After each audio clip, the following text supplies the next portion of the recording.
నమస్కారం, జీ న్యూస్కి స్వాగతం. నేను మీ శ్రీనివాస్. ఈరోజు వార్తల్లో విశేషాలు. శ్రీకాకుళం నగరంలోని ప్రధాన రహదారుల్లో ఒకటైన పాలకొండ రోడ్డులో ఏపుగా పెరిగిపోయిన చెట్లను తొలగిస్తున్నారు. ఈ మేరకు నగరపాలక సంస్థ అధికారులు చర్యలు చేపట్టారు. రాష్ట్ర వ్యవసాయ శాఖ మంత్రి కింజరాపు అచ్చెన్నాయుడు, శ్రీకాకుళం ఎమ్మెల్యే గొండు శంకర్ ఆదేశాలతో కార్పొరేషన్ అధికారులు ఎట్టకేలకు చర్యలు మొదలుపెట్టారు. ఈ కూటమి ప్రభుత్వం అధికారంలోకి వచ్చిన తరువాత శ్రీకాకుళం నగర రూపురేఖలు మార్చేందుకు అవసరమైన చర్యలు తీసుకుంటుంది. రాష్ట్ర మంత్రిగా కింజరాపు అచ్చెన్నాయుడు బాధ్యతలు స్వీకరించిన తరువాత జిల్లా అధికారులతో నిర్వహించిన సమీక్షా సమావేశంలో ఆయన శ్రీకాకుళం నగరాన్ని అన్ని విధాలా అభివృద్ధి చేసేలా చర్యలు చేపట్టాలని ఆదేశాలిచ్చారు. గతంలో ఎప్పుడూ తాను శ్రీకాకుళం నగరంపై ఫోకస్ పెట్టడం లేదని, జిల్లా కేంద్రంగా ఉన్న పట్టణ సుందరీకరణకి అవసరమైన ప్రణాళికలు సిద్ధం చేసి వాటిని అమలు చేసేలా చర్యలు చేపట్టాలని కూడా అచ్చెన్నాయుడు స్పష్టం చేశారు.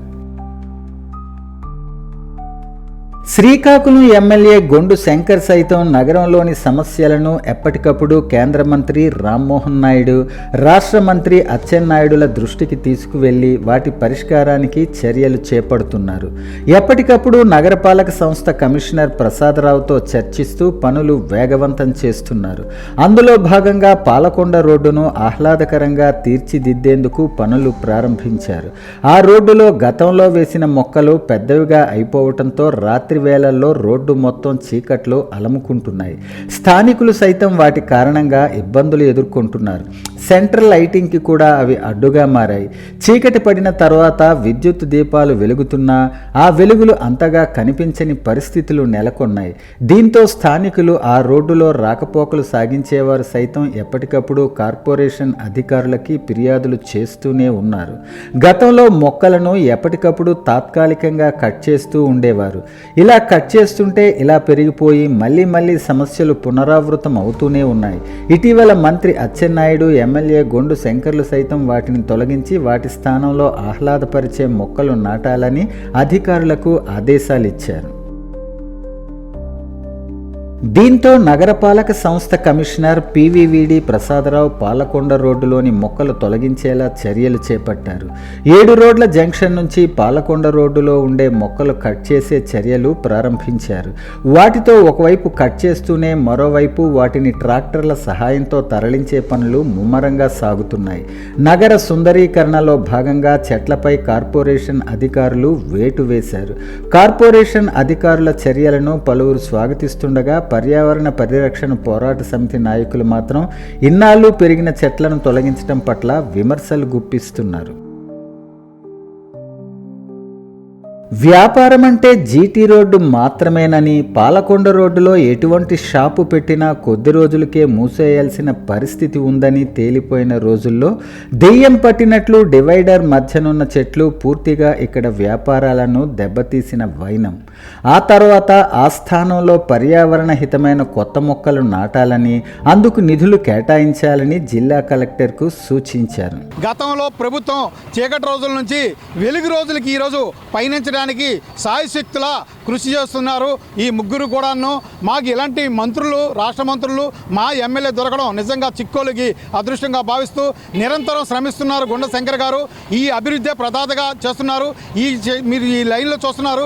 ఈ శ్రీకాకుళంలో ట్రాఫిక్ బాగా ఎక్కువగా రద్దీ పెరుగుతున్న దృష్ట్యా, అలాగే ప్రయాణికులు ఇబ్బంది దృష్ట్యా, అలాగే ఇక్కడ చెట్లు కూడాను కొద్దిగా కాలుష్యం వెదజల్లుతున్న దృష్ట్యా, వాటి దృష్ట్యా కానీ ఇబ్బందులు ఎన్నో ఎదురవుతున్నాయి. దానిలో ప్రజలు ఆరోగ్యం పరిరక్షించాలి, మంచి వృక్షాలని మళ్ళీ నాటాలి. ఈ స్టాండర్డ్లో సెంట్రల్ పార్కింగ్ ఇవ్వకుండా మొక్కల్ని మళ్ళీ నాటి ప్రజలకి సౌకర్యం కల్పించాలని ఉద్దేశంతోనే ప్రభుత్వం నిర్ణయించుకుంటున్నారు మన ఎమ్మెల్యే గారు. అందుకు ఆయన మనల్ని చూసే ఉంటారు. రాత్రి 2 గంటల వరకు కూడాను ఇక్కడ ఉండి ఆయన 10 ట్రాక్టర్లతో అలాగే 10 పొక్లైన్లతో ఇక్కడ అప్ టు డేట్ వెంటనే కటింగ్ అవుతున్నవన్నీ కూడా ఇమీడియట్లీ యుద్ధ ప్రాతిపదిన ఇక్కడ సప్లై చేయగలిసారు. ఈ మెటీరియల్ అన్నీ వేరే దగ్గరికి డంపింగ్ చేయగలిసారంటే ఆయన రాత్రి 2 వరకు కూడా ఆ రోజు మంచులో టోపీ పెట్టుకుంటూ తిరిగారు ఇక్కడను. అంటే అంతటి సత్తా కలిగిన ఎమ్మెల్యే ఈ అభివృద్ధి చేయాలని నిరంతరం తప్పించే ఎమ్మెల్యే మనకు దొరకడం నిజంగా అదృష్టిస్తున్నాం. గుండ శంకర్ గారికి అభినందిస్తున్నాం. యువత ప్రతి ఒక్కరు గుండ శంకర్ గారిని చెప్పి ప్రతి ఒక్కరు కూడా జై శంకరన్న అని నినాదాలు పలుకుతున్నారు చిక్కొల్లో. అలాంటి పరిస్థితి మీరు ఆంధ్రప్రదేశ్ రోడ్డు చూసే ఉంటారు. మన త్రిమూర్తులైన ముగ్గురు కేంద్ర మంత్రి గారు, అలాగే మన రాష్ట్ర మంత్రి గారు, అలాగే శంకరన్న గారు అనంత కాలంలో అభివృద్ధి చేయగలిశారు. ఈ రోడ్డుని ఈరోజు తారు రోడ్డు వేసి ఇవ్వగలిశారు. ఆ గ్రామంలో 100 ఏళ్ల తరువాత భోగి పండుగ జరిగింది. అవును, మీరు విన్నది నిజమే. ఆ గ్రామంలో 100 ఏళ్ల నుంచి ఎందుకు భోగి జరగలేదు, ఇప్పుడు ఎలా జరిగింది తెలుసుకోవాలంటే జీవన్ టీవీ అందించే ఈ స్టోరీ చూడాల్సిందే. శ్రీకాకుళం నియోజకవర్గం రూరల్ మండలం కాజీపేట గ్రామంలో అన్ని గ్రామాలలో జరిగిన విధంగానే భోగి పండగ జరిగేది. ఒక సంవత్సరం భోగి పండగ జరుగుతుండగా జరిగిన దుర్ఘటనల కారణంగా 100 ఏళ్ల నుంచి అక్కడ భోగి పండగ జరగలేదు. కానీ ఈ ఏడాది తెలుగుదేశం పార్టీ యువ నాయకులు గొలివి ధనుంజయ, నీటి సంఘం అధ్యక్షులు గొలివి కృష్ణ మరియు గ్రామ యువత ఆధ్వర్యంలో పెద్దలను పండితులను సంప్రదించి భోగి సంక్రాంతి పండుగలను అంగరంగ వైభవంగా నిర్వహించారు. ఊరు మొత్తం ఒక్కటై చిన్న పెద్ద తేడా లేకుండా నిజమైన పండగ వాతావరణంలో ఆటపాటలతో వైభవంగా జరుపుకున్నారు. వివిధ పోటీలను నిర్వహించి చిన్నారులకు బహుమతుల ప్రదానం చేశారు. సంక్రాంతి సందర్భంగా గొలివి ధనుంజయ సొంత ఖర్చులతో 20 మంది పారిశుధ్య కార్మికులకు కొత్త బట్టలను పంపిణీ చేశారు. ఈ కార్యక్రమంలో గ్రామ పెద్దలు, యూత్, గ్రామస్తులు అధిక సంఖ్యలో పాల్గొని కార్యక్రమాలను జయప్రదం చేశారు.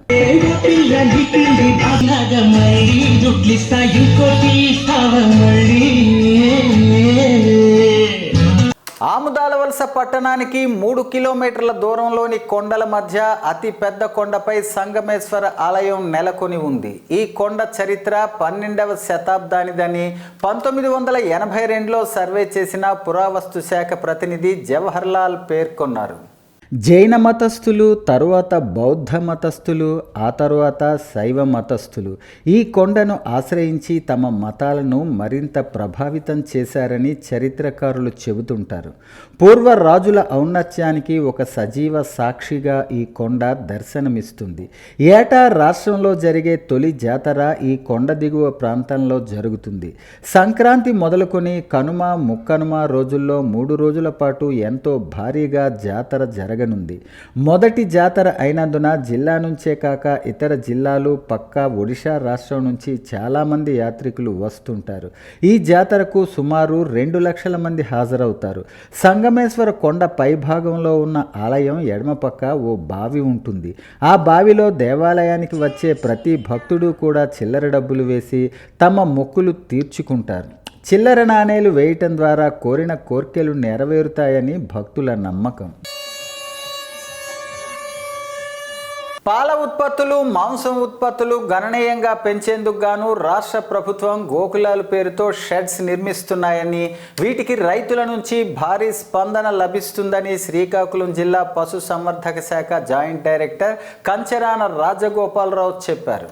గురువారం శ్రీకాకుళంలో మీడియాతో మాట్లాడుతూ పశు సంపద పెంచేందుకు చర్యలు చేపట్టామని అన్నారు.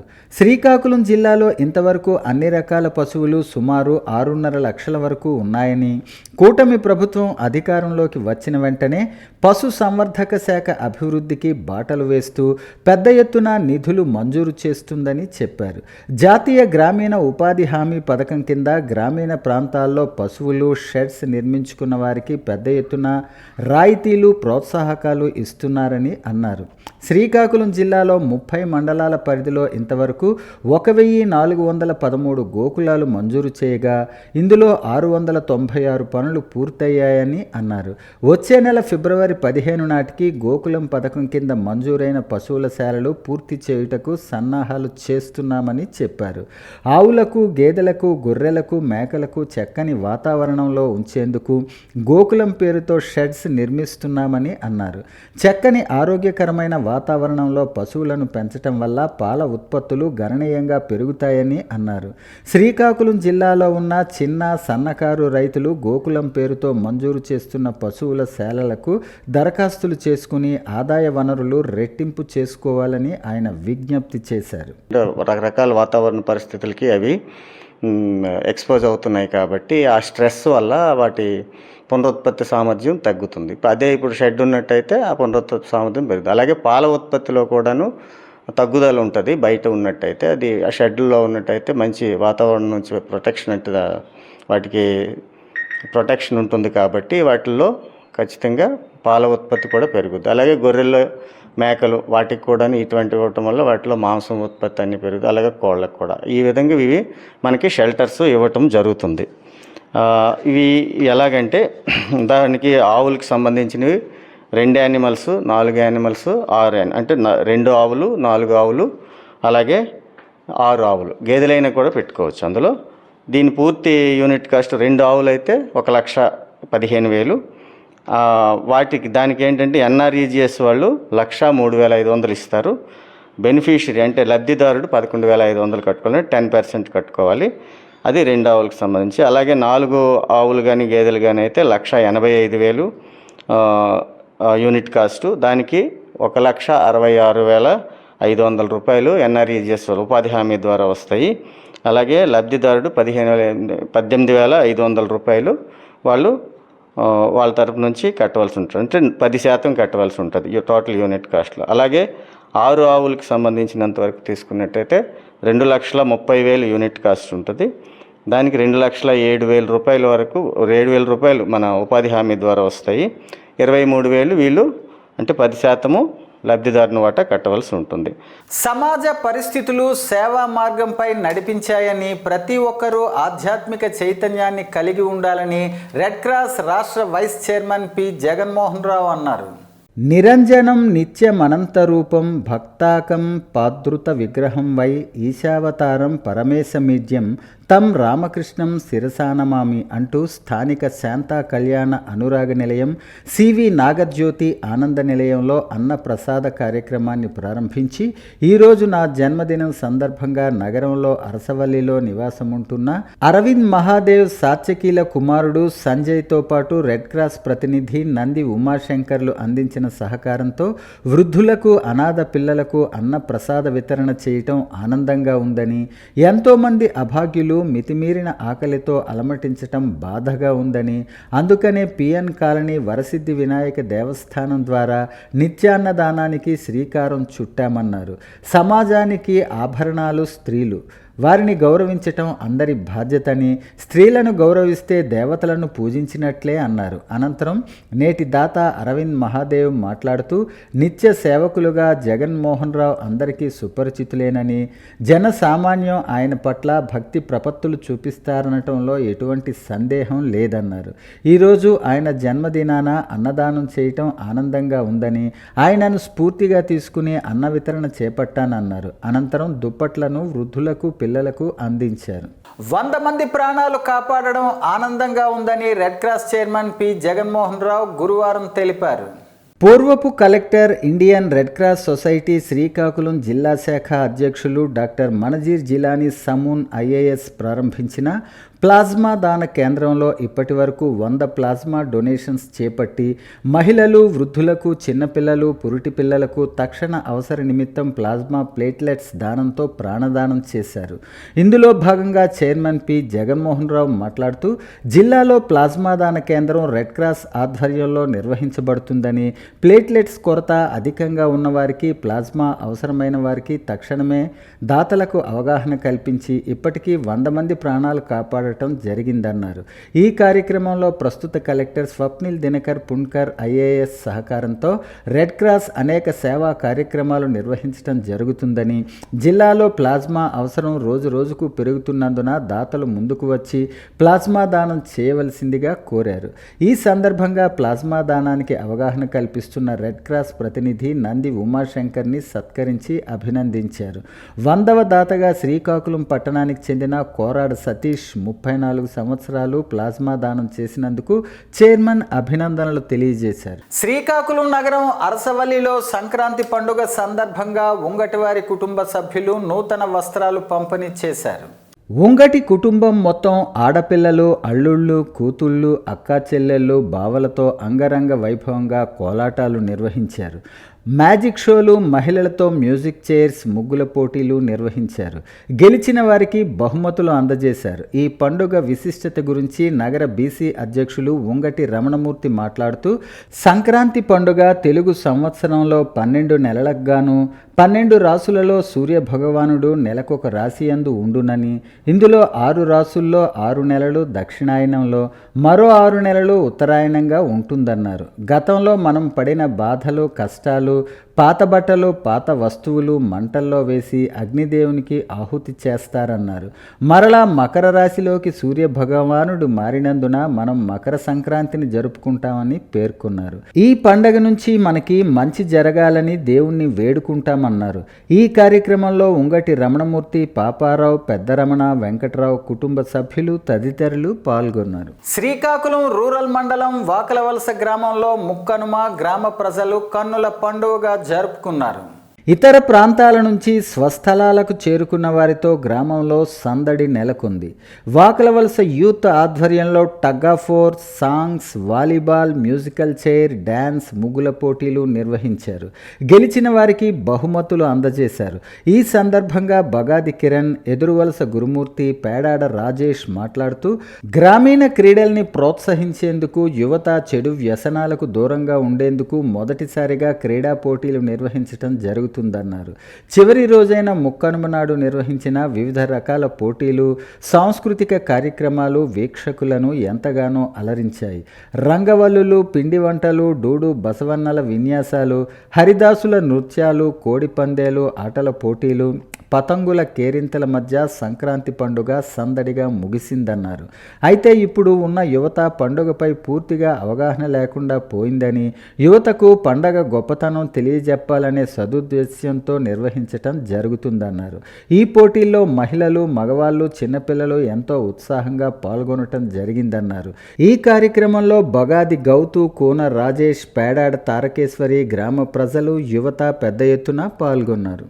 భారతీయ హైందవ సనాతన సంస్కృతి సంప్రదాయాల్లో గోమాతకు ప్రత్యేక స్థానం ఉందని, సమస్త లోకంలో 33 కోట్ల దేవతలకు అధిష్టాన దేవత గోమాత అని, అంతటి విశిష్ట స్థానం ఉన్న గోమాతను ప్రతి ఒక్కరూ పూజించి సుఖ సంతోషాలతో, సిరి సంపదలతో జీవించాలని శ్రీకాకుళం జిల్లా అరసవల్లి శ్రీ సూర్యనారాయణ స్వామివారి ఆలయ ప్రధాన అర్చకులు ఇప్పిలి శంకర శర్మ తెలిపారు. కనుమ పండుగ సందర్భంగా ఉమ్మడి శ్రీకాకుళం జిల్లాలో ఉన్న ప్రధాన ఆలయాల్లో గోపూజలు అత్యంత వైభవంగా జరిగాయి. ఈ సందర్భంగా శ్రీకాకుళం జిల్లా అరసవల్లి ఆలయంలో గోపూజ అనంతరం ప్రధాన అర్చకులు ఇప్పిలి శంకర శర్మ మీడియాతో మాట్లాడుతూ, భోగి, సంక్రాంతి పండగల అనంతరం వచ్చే కనుమ పండుగ గోవులకు అత్యంత పవిత్రమైన పండగ అన్నారు. గోమాతను పూజించటం వల్ల సకల సంపదలు చేకూరుతాయని, జీవితంలో సంపద, ఆనందం, శ్రేయస్సు లభిస్తాయని ప్రతీతి. పల్లెల్లో పశువులే గొప్ప సంపదని, వ్యవసాయ రంగంలో పశువులు అమోఘమైన పాత్ర పోషిస్తాయని శంకర శర్మ అన్నారు. గోమాతను పూజించటం వల్ల వైతరిణి నదిని దాటే పుణ్యం లభిస్తుందని పురాణాలు చెబుతున్నాయి. గోవు, బ్రాహ్మణుడు, స్త్రీ ఈ మూడింటికి గుర్తించిన సమాజం సుభిక్షంగా ఉంటుందని అన్నారు. గోవులో లక్ష్మీదేవి, గౌరీమాత, సరస్వతీదేవులు కొలువై ఉంటారని పురాణాలు చెబుతున్నాయని ఉమ్మడి శ్రీకాకుళం జిల్లా పాలకొండ శ్రీ కోటదుర్గ ఆలయం ప్రధాన అర్చకులు శ్రీ దార్లపూడి లక్ష్మీప్రసాద్ శర్మ అన్నారు. పల్లె ప్రాంతాల్లో కనుమ పండగను అత్యంత వైభవంగా జరుపుకుంటారని, హైందవ ధర్మంలో గోమాతకు ఎంతో విశిష్టత, గుర్తింపు, గౌరవం ఉన్నాయని అన్నారు. కనుమ పండుగ రోజు గోవుకు పూజ చేస్తే ఏడాది పొడుగునా శుభాలు కలుగుతాయని నమ్మకం. బుధవారం కనుమ పండుగ సందర్భంగా శ్రీకాకుళం జిల్లాలో వివిధ ఆలయాల్లో ముందుగా గోమాతకు ప్రత్యేక అలంకరణ చేసి, మెడలో పూలమాలలు వేసి, పసుపు కుంకుమతో అలంకరించి శాస్త్రోక్తంగా పూజలు జరిపారు. భక్తులు ఈ పూజల్లో అధిక సంఖ్యలో పాల్గొన్నారు. సూర్యనారాయణ స్వామి దేవాలయంలో గత 4 రోజుల నుంచి కూడా స్వామివారికి భోగి నాడు స్వామివారికి భోగాల గురించి ఒక 3 పుట్లు పులగం తయారు చేసి భక్తులందరికీ సమర్పించడం జరిగింది. అట్లాగే భోగి నాడు కూడా భక్తులందరికీ కూడా ప్రసాదం వితరణ చేశారు. తర్వాత మకర సంక్రమణ నాడు ఉదయాన్నే స్వామివారికి అభిషేక కార్యక్రమాలు జరిగినాయి. తర్వాత స్వామివారికి సాయంకాలం తిరువీధి గుండా ఈ అరసవల్లి పురవీధుల్లో స్వామివారిని వృషాపతి నుంచి ఆయాసం వేయించేపు చేసి ఆ 7 గుర్రాల రథం మీద అశ్వవాహనం మీద ఊరేగింపు చేసి ఇనిమేటి మండపంలో తీసుకొచ్చి స్వామివారికి మకర సంక్రమయ్య పూజ నిర్వహణ చేశారు. అట్లాగే దీనికి చలిమిడి కొత్తగా బియ్యం వచ్చింది, అలా కొత్త బెల్లంతో కూడా చలిమిడి చేసి స్వామివారికి నివేదన చేస్తారు. అట్లాగే స్వామివారికి ఈ ఊరేగింపు సందర్భంగా తెల్లవారుజామున ఉదయం కూడా అభిషేకం స్వామివారికి జరిగింది. భారతీయ హైందవ సనాతన సంస్కృతి సాంప్రదాయాల్లో గోమాతకు ప్రత్యేక స్థానం ఉందని, సమస్త లోకంలో 33 కోట్ల దేవతలకు అధిష్టాన దేవత గోమాత అని, అంతటి విశిష్ట స్థానం ఉన్న గోమాతను ప్రతి ఒక్కరూ పూజించి సుఖ సంతోషాలతో సిరి సంపదలతో జీవించాలని ఉమ్మడి శ్రీకాకుళం జిల్లా పాలకొండ శ్రీ కోటదుర్గ ఆలయ ప్రధాన అర్చకులు దార్లపూడి లక్ష్మీప్రసాద్ శర్మ అన్నారు. కనుమ పండుగ సందర్భంగా బుధవారం ఉమ్మడి శ్రీకాకుళం జిల్లాలో ఉన్న ప్రధాన ఆలయాల్లో గోపూజలు అత్యంత వైభవంగా జరిగాయి. ఈ సందర్భంగా కోటదుర్గ ఆలయం ప్రధాన అర్చకులు మీడియాతో మాట్లాడుతూ భోగి సంక్రాంతి పండగల అనంతరం వచ్చే కనుమ పండుగ గోవులకు అత్యంత పవిత్రమైన పండగ అన్నారు. గోమాతను పూజించటం వల్ల సకల సంపదలు చేకూరుతాయని, జీవితంలో సంపద, ఆనందం, శ్రేయస్సు లభిస్తాయని ప్రతీతి. పల్లెల్లో పశువులే గొప్ప సంపద అని, వ్యవసాయ రంగంలో పశువులు అమోఘమైన పాత్ర పోషిస్తాయని అన్నారు. గోమాతను పూజించటం వల్ల వైతరిణి నదిని దాటే పుణ్యం లభిస్తుందని పురాణాలు చెబుతున్నాయి. గోవు, బ్రాహ్మణుడు, స్త్రీ ఈ మూడింటికి గుర్తించిన సమాజం సుభిక్షంగా ఉంటుందని అన్నారు. గోమాతలో లక్ష్మీదేవి, గౌరీమాత, సరస్వతీదేవులు కొలువై ఉంటారని పురాణాలు చెబుతున్నాయని అన్నారు. పల్లె ప్రాంతాల్లో కనుమ పండుగను అత్యంత వైభవంగా జరుపుకుంటారని, హైందవ ధర్మంలో గోమాతకు ఎంతో విశిష్టత, గుర్తింపు, గౌరవం ఉన్నాయని అన్నారు. కనుమ పండుగ రోజు గోవుకు పూజ చేస్తే ఏడాది పొడుగునా శుభాలు కలుగుతాయని నమ్మకం. బుధవారం కనుమ పండుగ సందర్భంగా ఉమ్మడి శ్రీకాకుళం జిల్లాలో వివిధ ఆలయాల్లో ముందుగా గోమాతకు ప్రత్యేక అలంకరణ చేసి, మెడలో పూలమాలలు వేసి, పసుపు కుంకుమతో అలంకరించి శాస్త్రోక్తంగా పూజలు జరిపారు. ఈ కార్యక్రమంలో హిందూ ధర్మ ప్రచార పరిషత్ కన్వీనర్ శేషపు జోగినాయుడు, సీనియర్ న్యాయవాది కర్రా రవి, కొక్కురోతు ప్రసాద్, గేదెల అశోక్ తదితరులు పాల్గొన్నారు. గోపూజ ప్రదక్షిణలో భక్తులు పెద్ద సంఖ్యలో పాల్గొన్నారు. గోపూజ వలన వైతరిణి నది దాటడం అనేటువంటిది లభిస్తుందని, ఎంతో ఉత్కృష్టమైన పవిత్రమైన ఈ గోమాత యొక్క శక్తి ఇంత అంతా కాదు. ఈ కనుమ పండుగ గోమాతలకు ప్రీతి అయింది. ఎవరైతే కనుమనాడు ఆ గోమాతకు 33 కోట్ల దేవతలకు ప్రీతిగా వెనక భాగంలో అర్చించి ప్రదక్షిణ చేసి ఆ మూత్రాన్ని చల్లుకుంటారో వారికి అంతవరకు చేసినటువంటి పాపములు యావత్తూ పోయి మంచి జరిగి మంచి ఆలోచనలతో వృద్ధి చెందుతారని శాస్త్రములు చెప్తున్నాయి. కాబట్టి ఈరోజు కోటదుర్గమ్మ వారి దేవాలయం ప్రాంగణంలో అమ్మవారి ప్రీతిగా అందరూ తరించాలనే ఉద్దేశం చేత గో బ్రాహ్మణేభ్యో శుభం భవతు మేము సంకల్పంలో కూడా ప్రతిరోజు చెప్తూ ఉంటాం. చతుస్సాగర పర్యంతం గో బ్రాహ్మణేభ్యో శుభం భవతు. గోవు, బ్రాహ్మణుడు, అలాగే స్త్రీ ఎక్కడైతే పూజింపబడుతుందో అక్కడ సుభిక్షంగా ఉంటుందట.